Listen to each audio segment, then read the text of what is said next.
ಕಾನೂನು ಏನ್ ಹೇಳುತ್ತೆ?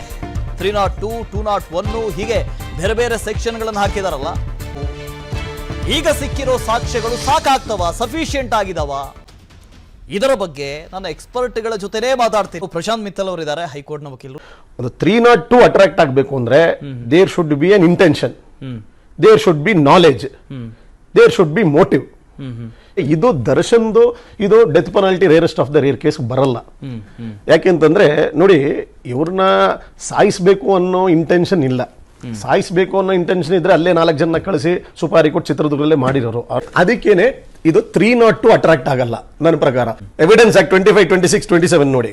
ಓಕೆ, ವಿಟ್ನೆಸ್ ಬಾಕ್ಸ್ ಹತ್ತಿ ಏನ್ ಕೊಡ್ತಾನೆ ಅದೇ ಎವಿಡೆನ್ಸ್. ಈಗ ಪೊಲೀಸ್ ಅವರು ಎವಿಡೆನ್ಸ್ ಕಲೆಕ್ಟ್ ಮಾಡ್ತಾ ಅದೆಲ್ಲ ಎವಿಡೆನ್ಸ್ ಅಲ್ಲ. ಅದಲ್ಲ ಎವಿಡೆನ್ಸ್ ಟೈಮ್ ಅಲ್ಲಿ ವಿಟ್ನೆಸ್ ಬಾಕ್ಸ್ ಅಲ್ಲಿ ಹತ್ತಿ ಏನ್ ಎವಿಡೆನ್ಸ್ ಕೊಡ್ತಾನೆ ಅದೇ ಎವಿಡೆನ್ಸ್. ಮತ್ತೆ ಈಗ ಕೊಲೆ ಮಾಡಿರೋ ಇವಾಗ ದರ್ಶನ್ನೇ ನಾನು ಕೊಲೆ ಮಾಡಿದ್ದೀನಿ ಅಂತ ಒಪ್ಕೊಂಡ್ರೆ ಅದು ಇಟ್ ಇಸ್ ನಾಟ್ ಇದು ಏನು ಎವಿಡೆನ್ಸ್ ಅಲ್ಲ.